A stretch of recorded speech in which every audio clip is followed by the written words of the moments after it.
Ok, meus irmãos. Então a gente já está ao vivo aí no YouTube da nossa igreja e hoje a gente vai dar início ao nosso estudo do Novo Testamento, que é um estudo também igualmente importante aí para o nosso enriquecimento. Nós que já passeamos aí pelo estudo do Antigo Testamento panorâmico e hoje vamos dar início a esses 27 livros do Novo Testamento que vão nos apresentar o Estatuto da Nova Aliança em Cristo, que é o Novo Testamento.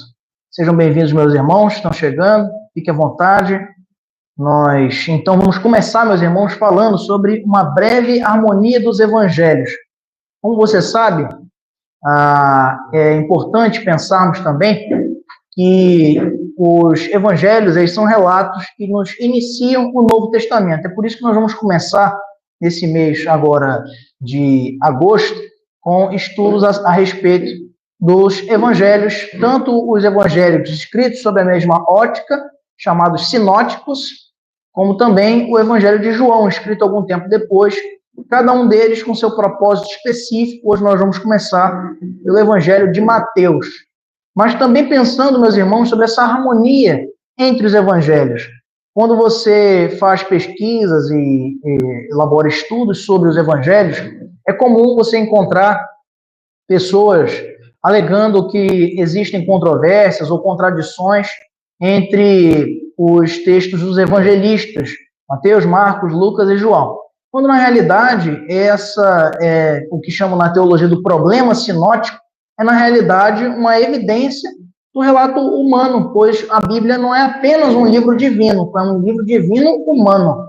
Deus, ele não mecanizou os homens a quem ele inspirou para registrar as Escrituras. Da mesma forma com a qual ele usa a cultura de Paulo, ele usa a linguagem de Mateus, ele usa as figuras de linguagem, instrumentos argumentativos de João, ele vai apresentando progressivamente a sua revelação nas Escrituras Sagradas.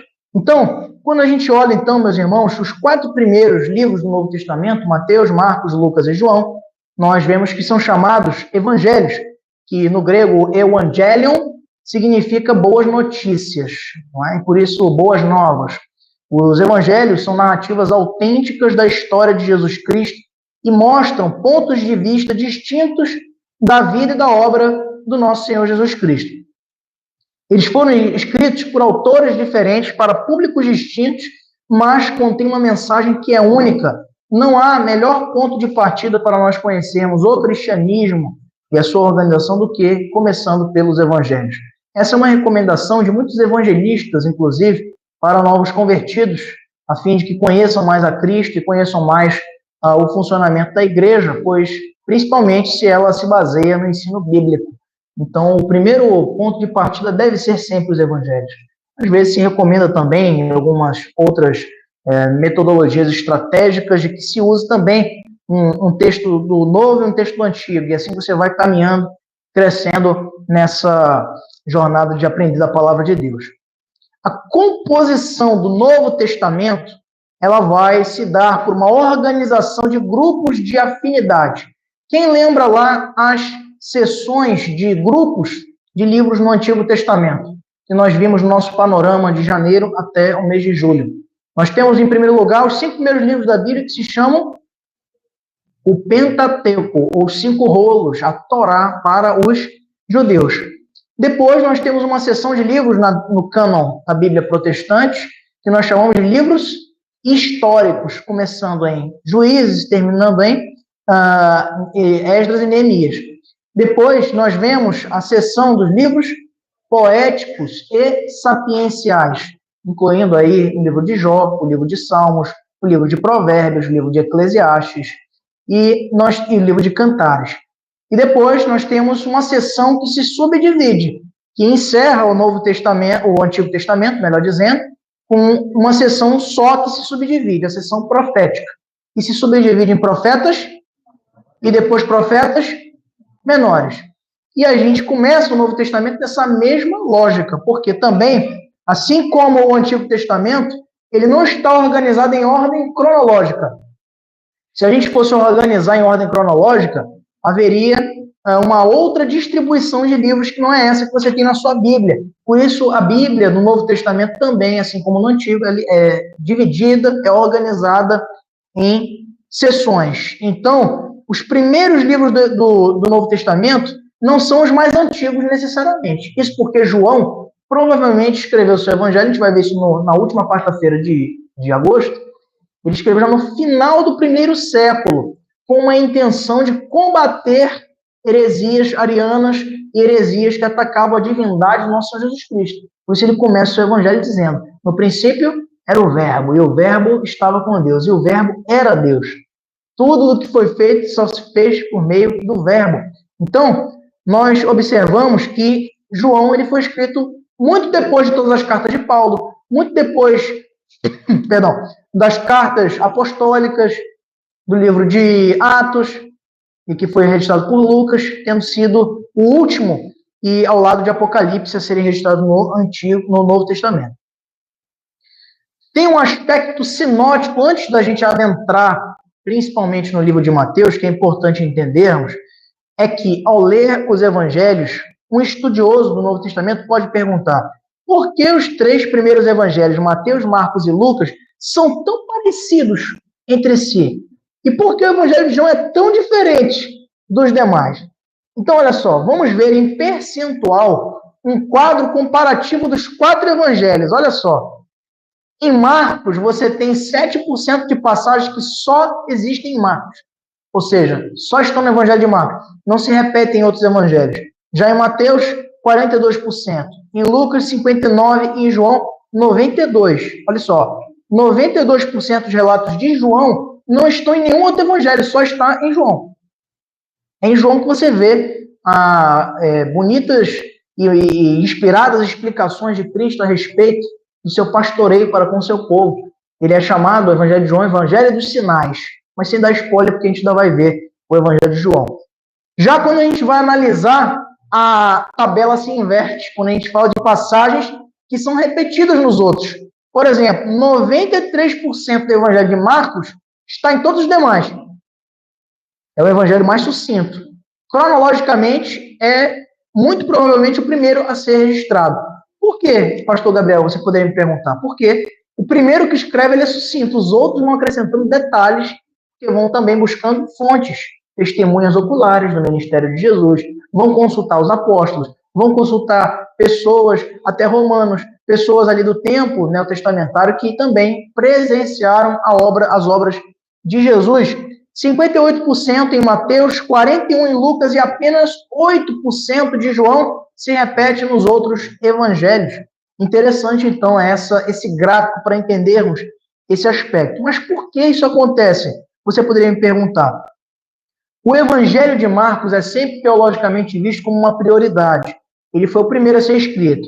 É a teoria com maior aceitação entre os estudiosos do Novo Testamento, também conhecida como a prioridade de Marcos. Como Marcos foi o primeiro evangelho a ser escrito, essa teoria propõe que Mateus e Lucas usaram ou copiaram muitas passagens de Marcos, mas também usaram outra fonte que Marcos conhecia, chamada fonte Q. Isso a gente vê no estudo do Novo Testamento.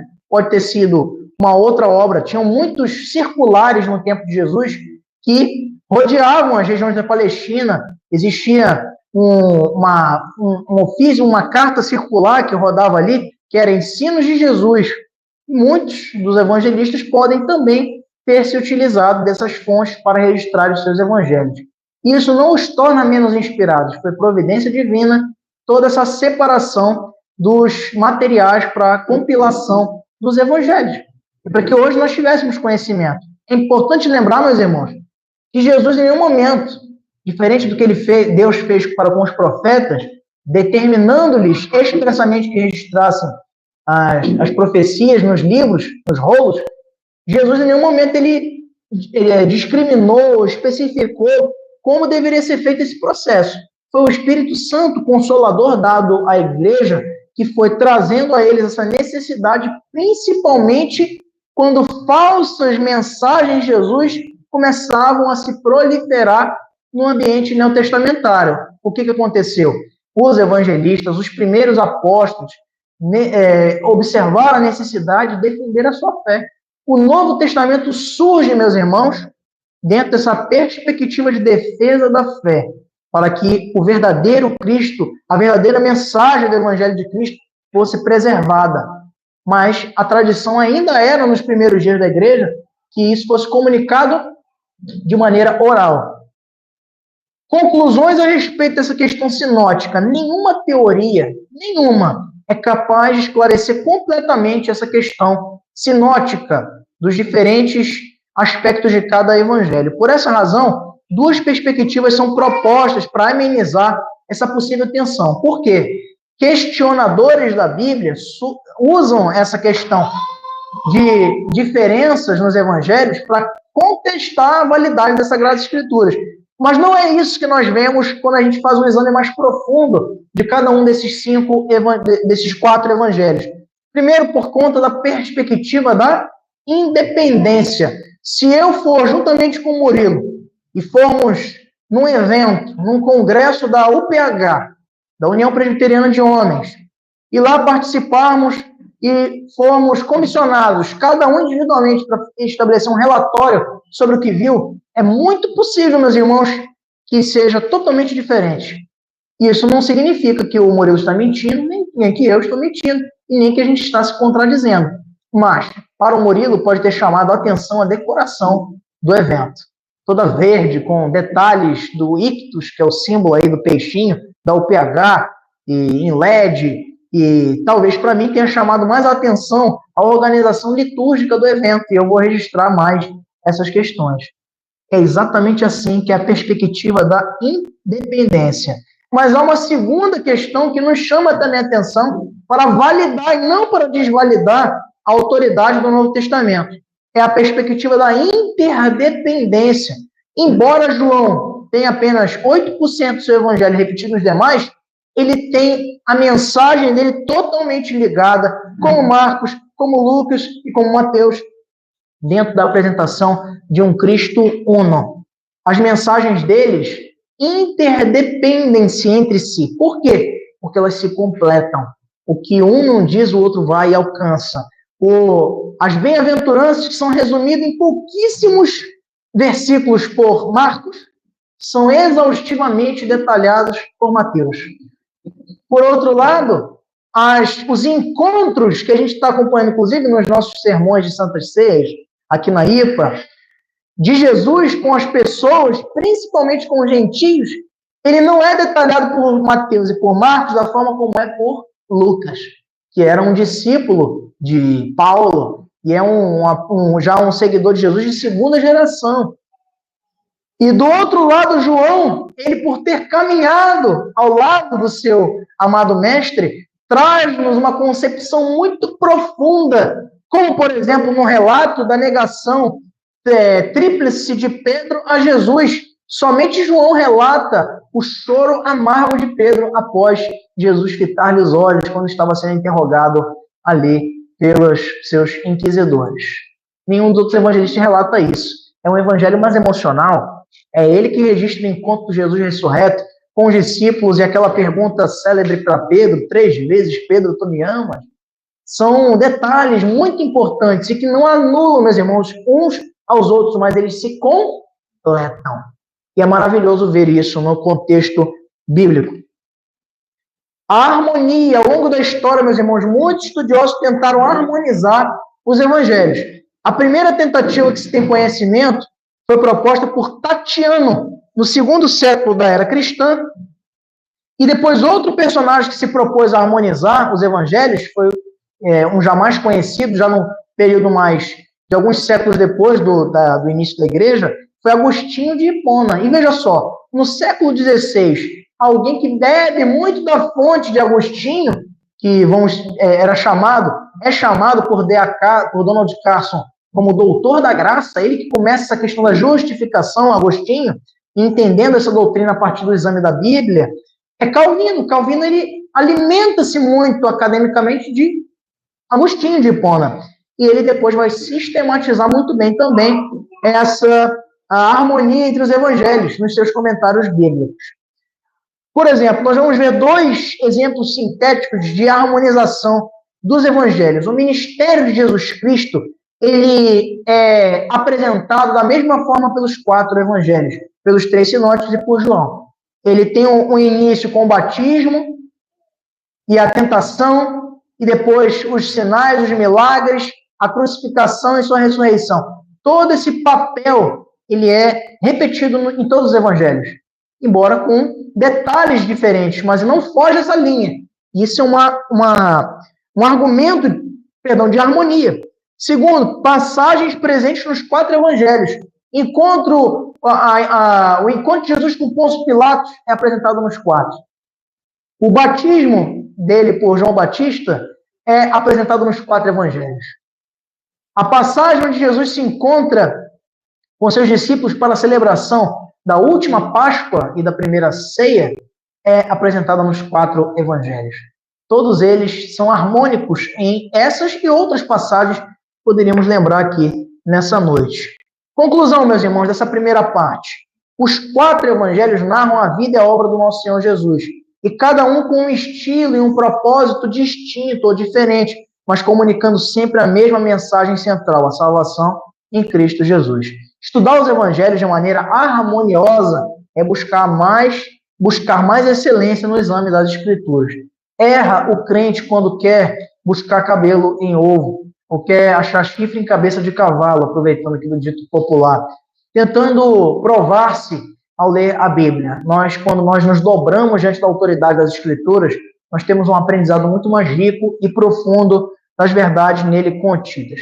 Então vamos, meus irmãos, entrar hoje no Evangelho de Mateus, o primeiro Evangelho. Nosso alvo da lição, primeiro, é saber. Saber o que, meus irmãos? Identificar as especificidades do Evangelho de Mateus. Encontrar os temas mais importantes ensinados por Jesus. Isso aqui vai se repetir em cada um dos evangelhos. Vai ser sempre nosso alvo saber identificar isso. Para que você saia dos nossos estudos aqui, panorâmicos na IPA, certo do qual foi o propósito especial de cada um desses evangelistas ao registrar os evangelhos. Segundo alvo, o sentimento, a experiência. Para quê? Para que você possa apreciar a importância de toda a Bíblia para provar quem é Jesus. Não somente os evangelhos, também as cartas, também o livro de Atos, também um livro profético único que temos no Novo Testamento, que é o livro de Apocalipse. Todos eles nos falam um pouquinho sobre quem o nosso mestre é. E por que eu digo é? Porque ele não é o Jesus da história, ele é o Jesus, Rei do universo, Criador e sustentador da nossa fé. E também é alvo da nossa lição nos desafiar. Para quê? Para usar os ensinamentos dos sermões de Jesus como regras para a nossa vida. Então, é de suma importância entendermos, meus irmãos, que o nosso conhecimento adquirido em relação a Jesus, aqui no nosso estudo panorâmico, principalmente desse Novo Testamento, é entendermos o que Jesus ensinou para praticar, não apenas para consciência ou compreensão, mas também para a nossa vida cotidiana. Mateus, em introdução, é o livro que abre o grupo dos 4 evangelhos, os 4 primeiros livros do Novo Testamento. Isso porque, meus irmãos, ele é visto como uma ponte entre o Antigo Testamento e o Novo Testamento, entre os judeus e os gentios. Então, há essa ligação muito apresentável no contexto também do Evangelho de Mateus. A sua forma literária e organizacional, com características objetivas à cultura judaica, facilita a transição entre esses 2 pactos da Bíblia, o pacto das obras e o pacto da graça, no Antigo e no Novo Testamento, e fala diretamente ao coração dos judeus, apresentando Jesus como o Messias esperado por eles. A gente começou a nossa devocional aqui lendo que texto? Mateus, capítulo 1, versos de 1 a 17. Precisamente o texto que nos apresenta o quê? A genealogia de Jesus. E quando nós observamos essa genealogia, ela é organizada por Mateus de forma a apresentar para os seus leitores originários, que eram judeus, a seguinte perspectiva: Cristo é o herdeiro do trono de Davi. Ele é o cumprimento da promessa feita por Jeová, por nosso Deus, o Senhor dos Exércitos, com o seu servo Davi, na aliança de que seu trono jamais restaria desocupado. Então ele fala para eles, apresentando Jesus como o Messias esperado. E por isso, neste evangelho, você vai ver repetidas vezes acontecendo o seguinte registro do evangelista Mateus. Isto aconteceu para que se cumprisse a profecia. Isso aconteceu para que se cumprisse as escrituras. Sempre mostrando, olha, judeu, não adianta descrer. Ele é a revelação do que estava por vir e veio. Ele é o Messias, não há dúvida disso. E ele chama provas para apresentar a isto no curso do seu evangelho. Quando a gente olha panoramicamente, meus irmãos, para o livro de Mateus, o grupo em que ele se encaixa é o grupo dos evangelhos sinóticos, que são os 3 primeiros evangelhos, Mateus, Marcos e Lucas. O autor é o próprio Mateus, publicano, coletor de impostos. Alguém sabe, alguém lembra qual era o nome? Esse Mateus era o nome romano deste homem, mas ele tinha um outro nome. Qual é? Levi. Levi era o nome dele hebraico, né? O nome judeu de Mateus. E ele foi escrito provavelmente entre o ano 60 ou 70 depois de Cristo. Depois de Cristo é relacionado ao nascimento de Cristo. Jesus, ele falece, segundo historiadores, com 33 anos. Então, isso significa que o Evangelho de Mateus foi escrito quanto tempo depois, meus irmãos? Da morte e ressurreição do nosso Senhor Jesus? 27 anos, né? Depois do ministério de Jesus. Ou 37 anos, se for em 70, porque vai haver ali uma divergência da data com relação à destruição de Jerusalém, que foi no ano 70. O local ele escreve na Antioquia da Síria. Qual é um fato muito importante no Novo Testamento relacionado à cidade de Antioquia? Foi o primeiro lugar onde os discípulos do caminho, os seguidores de Jesus, foram chamados cristãos. E alguém sabe me dizer o que significa cristão? Pequenos cristos, imitadores de Cristo. O alvo eram os judeus cristãos, que estavam naquela região da Antioquia da Síria e também na própria região de Jerusalém. Um grande e importante versículo é o da grande comissão. Olha só, não por acaso, no nosso mês missionário, a gente chama atenção para esse texto. Abra sua Bíblia lá em Mateus, capítulo 28, versos 18 a 20. Mateus, capítulo 28, versos de 18 até o verso de número 20.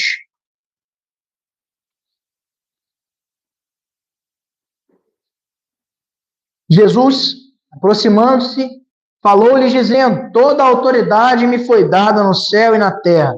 Portanto, vão e façam discípulos de todas as nações, batizando-os em nome do Pai, do Filho e do Espírito Santo, ensinando-os a guardar todas as coisas que tenho ordenado a vocês, e eis que estou com vocês todos os dias até o fim dos tempos. A marca-chave do Evangelho de Mateus é o Messias, a apresentação do rei ungido. Quando olhamos, meus irmãos, para o esboço do Evangelho de Mateus, no capítulo 1, verso 1 até o capítulo 4, verso 11, o evangelista nos apresenta a vinda do Messias e seu preparo para o ministério que haveria de exercer. Já no capítulo 4, verso 2, até o capítulo 7, verso 21, ele fala o ministério, ele apresenta o ministério do Messias em palavra e ação. É aqui que nós vamos ver importantes sessões do início do chamado para os primeiros discípulos, ele comissionando os primeiros apóstolos, mandando-os abandonarem suas redes, a tentação que sofre também no capítulo 4, e também o grande e maravilhoso Sermão do Monte. É no capítulo 17, verso 22, até o capítulo 20, verso 34, onde nós olhamos no texto do Evangelho de Mateus a instrução dos discípulos pelo Messias com vista à cruz, onde Cristo vai advertindo repetidas vezes aos discípulos que importava que ele padecesse, que era essa obra cabal, passava pela cruz, passava pelo suplício do Filho de Deus. E ele encerra no capítulo 21, verso 1 até o capítulo 28, verso 20, tratando e apresentando os últimos eventos no ministério do Messias na terra.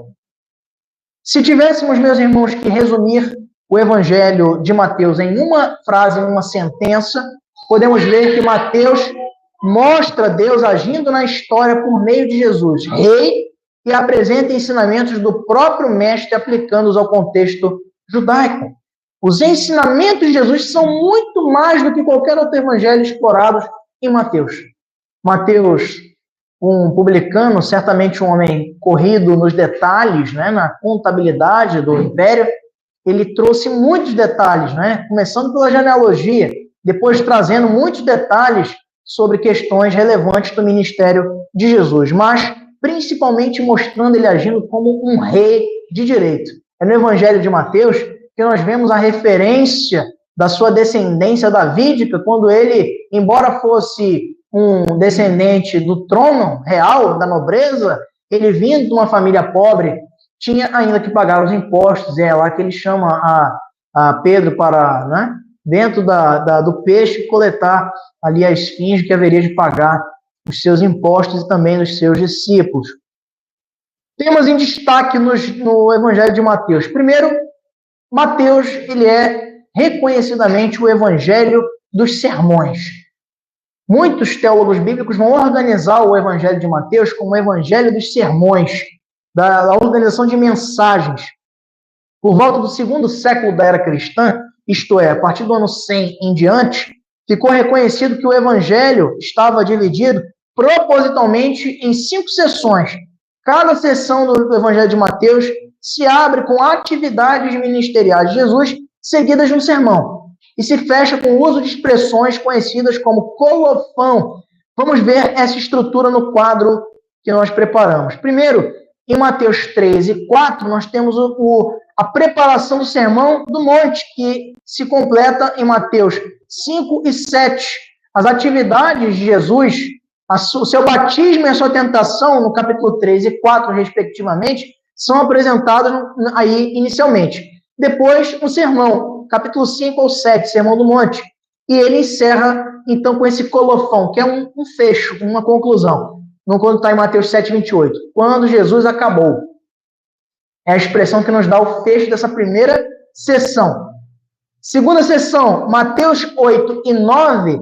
Veja aí comigo na sua Bíblia. Ele vai nos apresentar novamente a atividade de Jesus, curando um leproso, curando o servo do centurião, a sogra de Pedro, outras curas, pondo à prova aqueles que querem segui-lo. E também acalmando uma tempestade e curando 2 endemoniados gadarenos. Veja aqui aquela questão sinótica que tratei em Marcos, capítulo 5, de 1 e 20, é tratado apenas um endemoniado gadareno. Aqui são 2. É porque chamou a atenção de Marcos 1, chamou a atenção de Mateus, detalhar os 2. Para ele era importante essa repetição. E ele cura um paralítico em Cafarnaum, no capítulo 9, chama a Mateus e trata da questão do jejum e atende o pedido, né, do chefe da sinagoga, cura uma mulher enferma, ressuscita a filha do chefe da sinagoga chamado Jairo, também cura 2 cegos e cura um mudo endemoniado, mostrando ainda compaixão pelas cidades que passava. E no capítulo 10, ele vai então começar um outro sermão, a comissão da graça, onde ele dá instrução para os 12. E no capítulo 11, verso 1, o colofão, o encerramento. Tendo acabado Jesus, encerra a segunda sessão. Terceira sessão, capítulo 11 e 12. Jesus prega nas cidades e ali convive e se relaciona também com os mensageiros de João Batista, faz advertências contra as cidades impenitentes, Corazim, Betsaida, também fala a respeito do seu ministério para salvar o perdido e faz um convite lindo nos mais lembrados do Novo Testamento, em Mateus capítulo 11, de 28 a 30, quando ele diz: venham a mim, todos vocês que estão cansados e sobrecarregados, e eu os aliviarei. Tomem sobre vocês o meu jugo e aprendam de mim, porque sou manso e humilde de coração, e vocês acharão descanso para a sua alma, porque o meu jugo é suave, o meu fardo é leve. No capítulo 13 de Mateus, então, ele vai proferir 7 parábolas.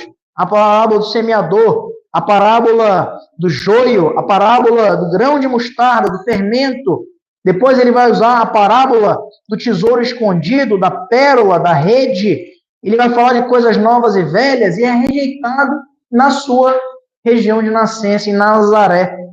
Não é? Ali quando ele diz que o profeta de sua casa é desprezado, no verso de número 57. Então, a partir do capítulo 13, verso 53, ele encerra ali dizendo, tendo Jesus proferido, acabando esse terceiro sermão. Quarto sermão, capítulo 14 e 17, vai falar das novas atividades. Ali Jesus lidando com o luto da perda do seu primo João Batista, o último profeta que preparou o caminho do Messias. Ali ele multiplica pães e peixes, anda sobre o mar, cura em Genezaré. Ele fala da tradição dos anciãos quando ensina, também cura uma mulher cirofenícia, cananeia, cura outros enfermos, multiplica uma segunda vez pães e peixes e adverte os seus discípulos a respeito do sinal de Jonas, fala do fermento dos fariseus e dos saduceus. É nesse texto que nós encontramos no capítulo 16 também, a doutrina das chaves, quando Pedro recebe um mandato de Jesus ali, mas não sobre a sua própria vida, mas pela confissão que faz de ser Jesus o Cristo, Filho do Deus vivo. Não em Pedro, como defendem outras denominações cristãs, ao afirmarem que Pedro ali é estabelecido o primeiro Papa. Não há nenhum fundamento bíblico para essa assertiva, mas aqui ele, sobre a afirmação de fé dele, proclama que sobre esta pedra, ou seja, sobre essa convicção de fé dos crentes, a igreja não seria abalada sequer pela morte ou pelo mundo dos mortos, quando ele fala o Hades, interpretado em algumas versões como inferno. E aí ele vai trazendo outras atividades e também ensinamentos para os crentes e para os seus discípulos. E no capítulo 18, ele traz o sermão falando sobre a conduta da igreja, aquele que era maior no reino dos céus. Fala dos tropeços, fala da ovelha desgarrada, fala sobre como tratar um irmão que peca. Muitos esquecem-se desse texto ao tratarem problemas relacionais dentro da comunidade da fé, tratando em particular, depois com testemunhas, e finalmente só assim, se não atender, levando ao conhecimento público da igreja. Também falando de uma parábola do servo que não queria perdoar. Então, ele encerra no capítulo 19, verso 1. Olha só, quando Jesus acabou de proferir estas palavras, ou concluindo Jesus, encerra o quarto sermão. E começa o último sermão, do capítulo 19 até o verso 22, atividade de Jesus. E depois vemos, então, as últimas coisas sendo apresentadas, e no verso 26, capítulo 26, verso 1, mostrando aí que Jesus, ele acabou novamente o seu último sermão. Aí não é Mateus 5 a 7, é 25 até 27, tá? E no verso 26, um pouco antes, ele encerra também essa última sessão de organização de sermões. Temas em destaque do Evangelho de Mateus, meus irmãos. Primeiro, é o Evangelho do Rei. A gente chama a atenção disso desde o princípio, porque há uma repetição frequente das palavras reino e reino dos céus, revelando outro tema importante do registro de Mateus, que é essa concepção espiritual de reino e de igreja. Veja, para quem, como a gente viu lá no início, Mateus escreve o seu evangelho originalmente? Para judeus. Os judeus, vocês sabem, tinham uma concepção bastante terrena e militar no que diz respeito ao ministério do Messias. Para eles, o Messias seria alguém que haveria de instaurar um governo humano para tirar da opressão romana os seus irmãos, e seu povo, trazendo libertação terrena. Mas não uma, nem duas vezes, muitas vezes Jesus advertiu aos seus discípulos e aos que lhe ouviam, dizendo, meu reino não é deste mundo. Eu vim para dar a minha vida, não para tirar a de outra. Nesse mesmo evangelho de Mateus, quando o recebem com ramos nas mãos, dizendo, bendito ao que vem em nome, o rei que vem em nome do Senhor, hosana nas maiores alturas. Depois esse mesmo povo, essa mesma multidão que o aclamou, gritava e vociferava, crucifica-o, porque frustradas foram as expectativas que tinham em relação a ele. O reino dos céus é um tema destacado ao longo de todo o evangelho de Mateus. E quando você se debruça em cada uma de suas mensagens e particularidades, é possível notarmos a tecla insistente que Jesus traz para com os seus discípulos ao ensinar-lhes a respeito da natureza da sua obra, que era espiritual. Outro tema em destaque no Evangelho de Mateus, o Evangelho da Igreja. Entre os 4 evangelhos, o escrito por Mateus é o único que apresenta a expressão eclesia, ou igreja, em seu conteúdo, tanto em Mateus 16:18, quanto em Mateus 18:17. Nas duas vezes, são palavras de Jesus trazendo a ideia de igreja como aspecto futuro. Temos que lembrar que no contexto do Evangelho de Mateus, no contexto na narrativa, não do tempo em que ele foi escrito necessariamente, os cristãos ainda não eram uma igreja, instituição. Eles eram um movimento. Muitos sociólogos do período neotestamentário vão assegurar com muita assertividade que Jesus ele prezava, tanto no seu próprio ministério quanto no dos seus discípulos, que foram seus aprendizes, num ministério que era dinâmico e que era itinerante. Você vai observar isso em livros renomados que tratam dos tempos do Novo Testamento.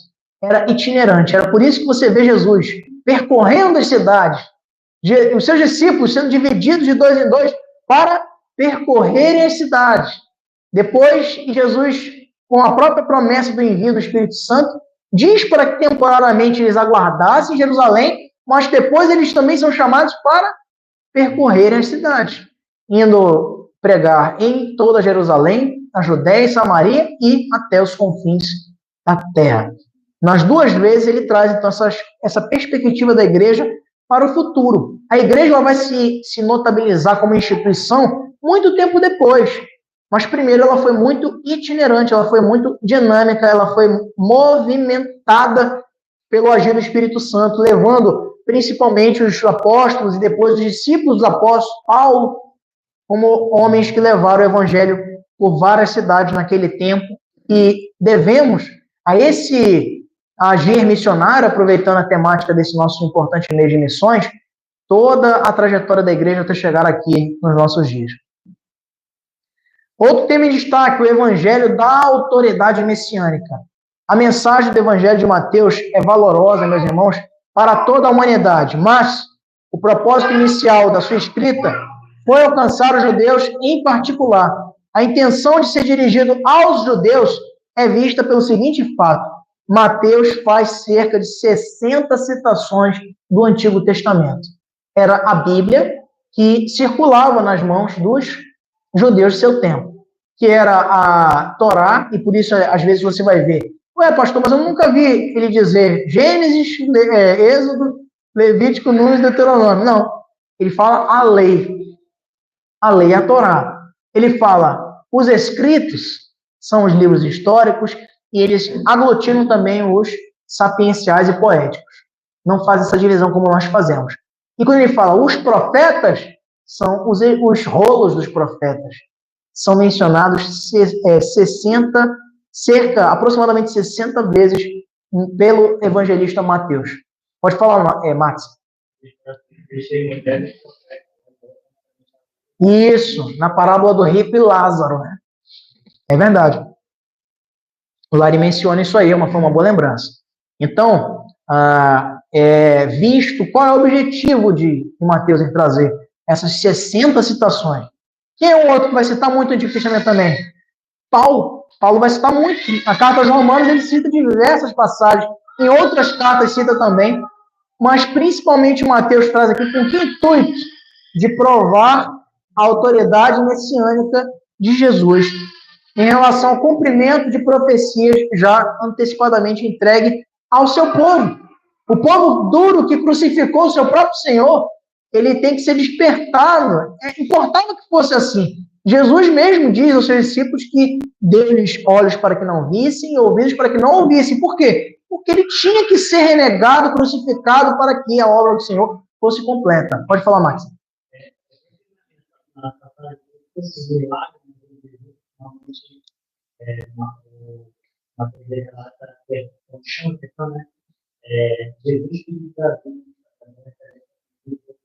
Sim.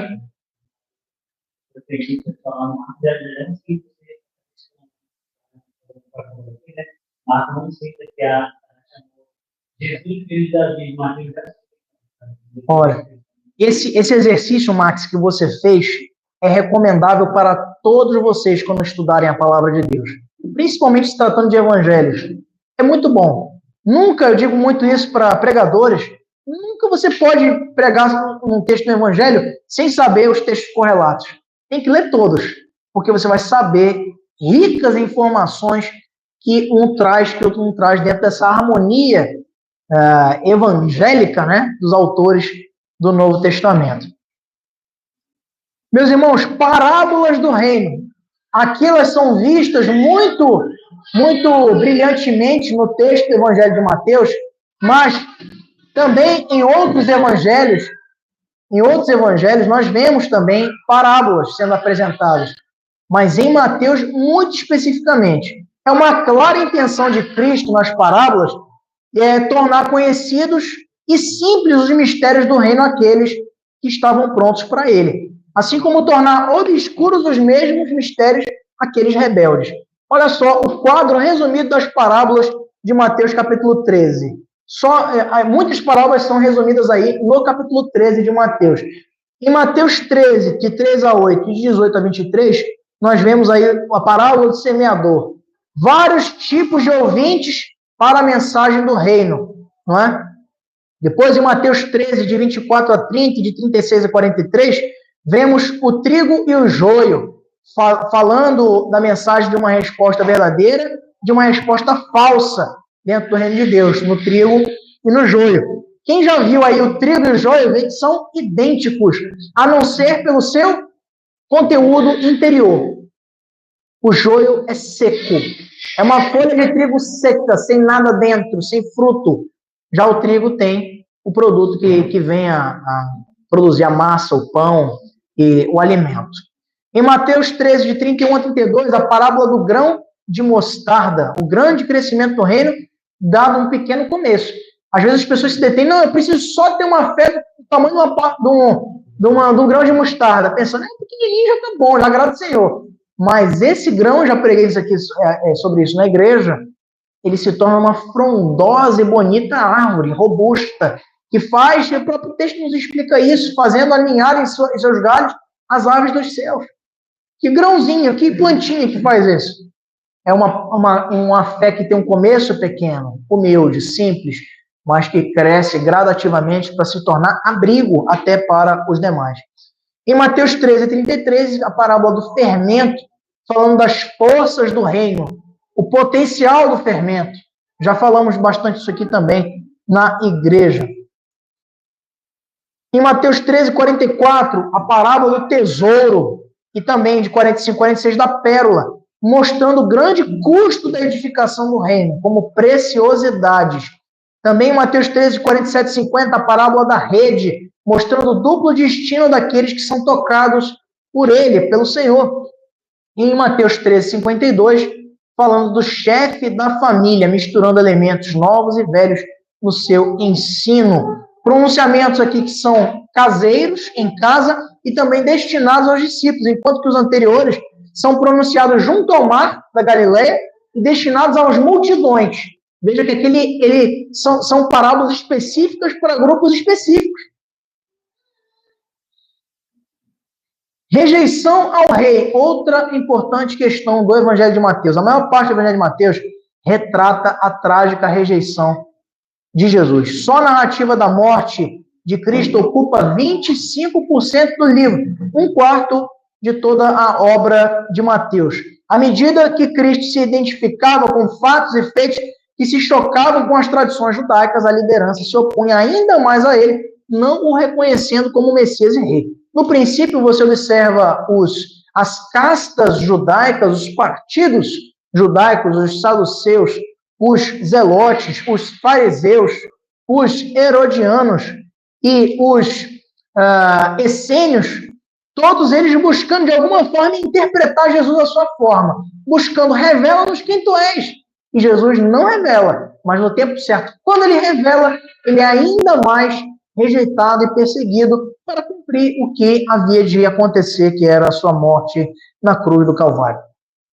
Veja só, A rejeição é apresentada em alguns exemplos, como em Mateus 11, 2 até 13:53. Uma rejeição identificada à medida que as reivindicações dele se chocavam com as tradições judaicas. Textos onde ele vai chamar a atenção e trazendo para esses grupos as exigências para servirem ao Senhor de maneira agradável, apontando também muitos dos seus pecados.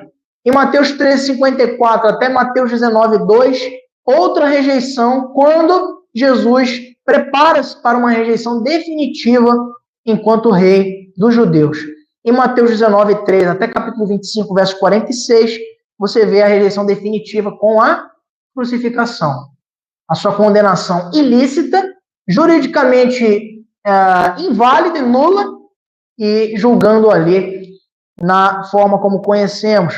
Também em Mateus 26, 3, 28 a 20, vemos a evidência final da rejeição com a crucificação e a negação, inclusive, da sua ressurreição, com a falácia inventada pelos judeus de que os discípulos haviam escondido seu corpo. Mas veja, como nós repetimos cada Páscoa nessa igreja, é muito curioso pensarmos que eles inventariam uma história dessa com o resultado único e exclusivo de terem suas vidas perseguidas, de serem queimados e mortos, suas esposas, suas famílias tiradas de suas casas. Qual foi o benefício deles terem inventado uma mentira? E qual era a fé tamanha que eles tinham de, numa mentira, entregarem suas vidas com disposição e voluntariedade para morrerem? Nenhuma mentira se sustenta tanto assim. Finalmente, meus irmãos, para encerrarmos, Mateus na prática.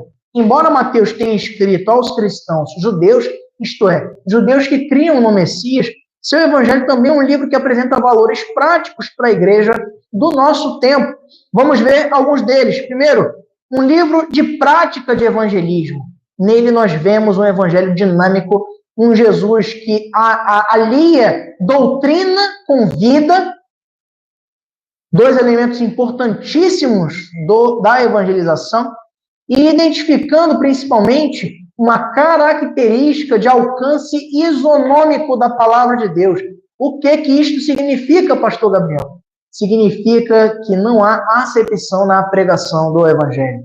Mas, pastor, Deus não escolhe os seus escolhidos? Sim, ele faz acepção para salvar, mas para condenar, ele condena todo mundo igual.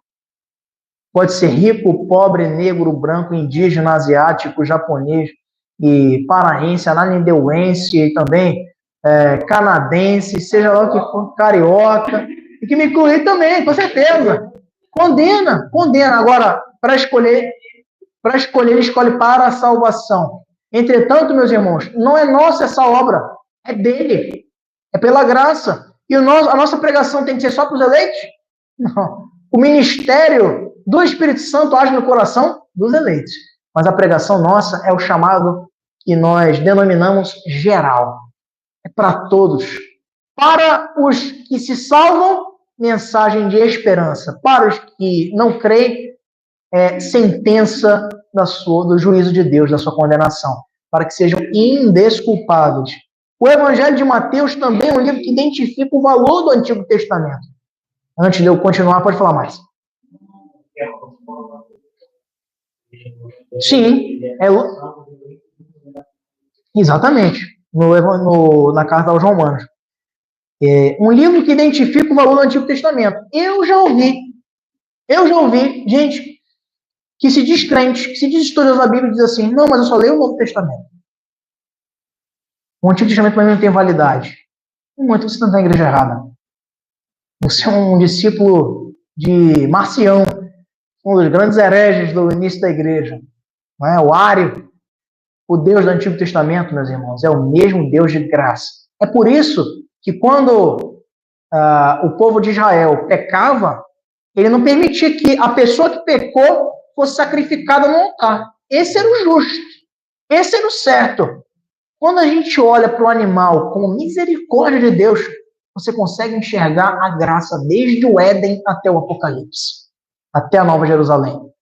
Nunca foi a salvação pela obra, pelo sacrifício de animais, sempre foi pela graça. Sempre foi justificado o crente pela fé. Eu estava explicando isso para os nossos irmãos que estão na classe de discipulado, de catecúmenos, dizia para eles: meus irmãos, o pacto da graça não começa em Mateus. O pacto da graça começa lá no Éden, quando a sentença de morte pelo pecado é transferida para o animal, para que eles fossem perdoados e pudessem ter comunhão com o Senhor. O Antigo Testamento, em Mateus, ele é sobrelevado, ele mostra o anúncio de esperança para povos antigos a respeito do príncipe da paz, do nosso Salvador, do Messias de Israel, que viria libertar seu povo e trazer salvação para os escolhidos de Deus. É um livro, meus irmãos, que também mostra a prioridade do reino na vida do cristão. No Sermão do Monte, Jesus vai enfatizar diversas vezes que devemos buscar, em primeiro lugar, o seu reino e a sua justiça. E todas estas coisas nos serão acrescentadas. Quais são estas coisas? O que comer, o que beber, o que vestir. Não andais ansiosos por coisa alguma, diz o Senhor. É um livro que apresenta um reino vindouro como herança aos filhos de Deus. É um livro que ensina o valor da Bíblia como palavra de Deus. Pois a Septuaginta, que era a Bíblia hebraica traduzida para o grego, que circulava nos tempos de Jesus, e também os rolos nos originais, nas sinagogas, onde liam sempre, inclusive Jesus faz a leitura de Isaías 61 e diz: hoje se cumpriu a profecia que leste, não é? Porque o Espírito de Deus está sobre mim, pelo que me ungiu para pregar boas novas aos cativos, libertar, né, os oprimidos de espírito, né, trazer liberdade. É um livro, meus irmãos, que alicerça a ideia de que estamos sob o reinado de Cristo, mas ainda esperamos pelo reinado glorioso. É o que na teologia nós chamamos de já e ainda não. Cristo já reina sobre nós, com toda a sua majestade e autoridade de rei que é. Mas ainda esperamos na nossa trajetória linear aquilo que há de vir e que se cumprirá na sua segunda vinda, né, que é o que nós chamamos da parousia, o sentimento pelo retorno de Cristo. Conclusão, meus irmãos, o evangelho escrito por Mateus nos apresenta Jesus Cristo como Rei e Messias, prometido no Antigo Testamento e cumprido no Novo. Ensina de maneira temática e prática o valor e os fundamentos do cristianismo e tristemente relata como o povo de Deus rejeitou a Jesus, mas também mostra quão importante é o reino de Cristo na vida dos que creem no seu nome. O Evangelho de Mateus, meus irmãos, ele dá início à nossa sessão de estudos panorâmicos do Novo Testamento e é um excelente ponto de partida porque nos mostra a graça de Deus no seu degrau maior. E vai se repetir em alguns detalhes nos evangelhos, seguintes, mas principalmente vai nos apresentar os detalhes de cada um conforme fomos seguindo nesse estudo.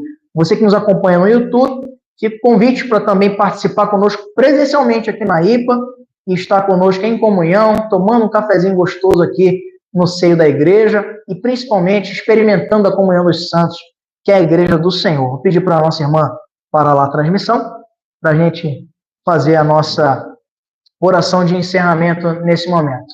Deus nos abençoe. Vamos ficar de pé, meus irmãos. Pode falar, meu irmão. Ao ler o livro, da minha família, sim. Não tanto quanto Lucas. Lucas, ele vai, presbítero, trazer muito profundamente a questão do arrependimento, mas é no Evangelho de Mateus também que vem os relatos, todo o ministério de Jesus permeado dentro da pregação, da preparação do reino de Deus, pautado pelo abandono do pecado, reconhecimento da nossa condição, que é o arrependimento, é a confissão, né? Com toda certeza, ok? Então, meus irmãos, vamos orar, pedir para o presbítero Santos nos elevar a Deus em oração.